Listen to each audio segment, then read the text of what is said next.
God bless you and welcome to Midweek Momentum. Our enemy, the devil, wants to draw us away from God. And one of the easiest ways to do this is to tempt us to sin. But this presents a problem for the devil because most Christians have an aversion to something that they know is sin.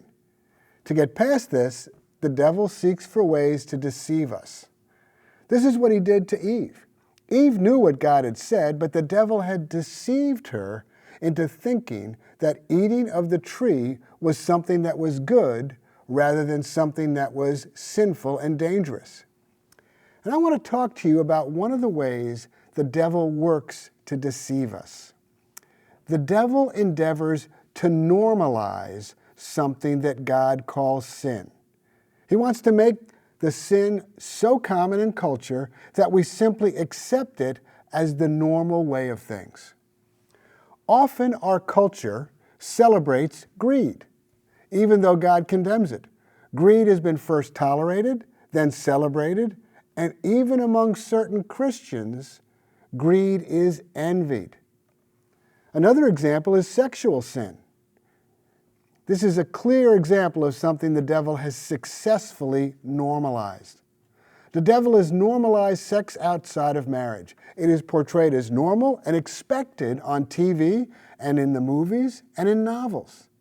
As a result, many Christians are no different than non-Christians in what they think and practice. This is the result of sin being normalized.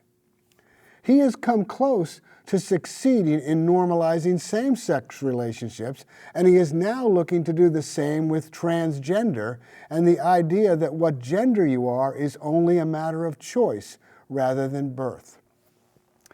But I want to look at another example, since I am recording this on the day before Halloween.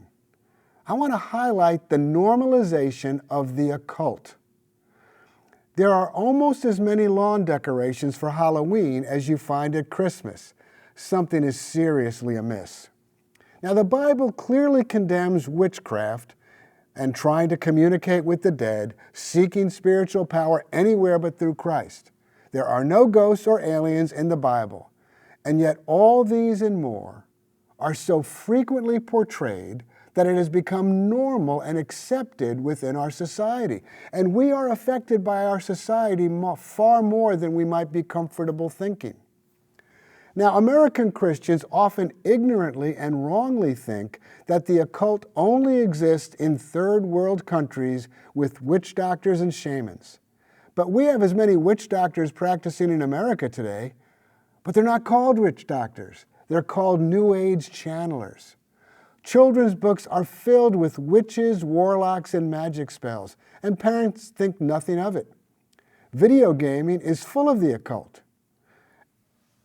You always reap what you sow, whether that is in farming or in thinking. Now, we cannot stop what the world is promoting, but we don't have to entertain it.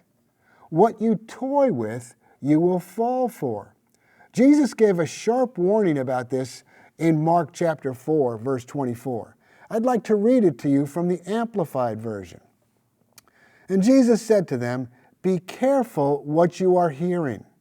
The measure of thought and study you give to the truth you hear will be the measure of virtue and knowledge that comes back to you, and more besides will be given to you who hear." Be careful what you hear. Don't allow the world to dull you to sin. Let's watch what we hear and have a life of holiness in reverence to God. This will make you seem odd to your neighbors, but the benefits and blessings from God will astound you. God bless you.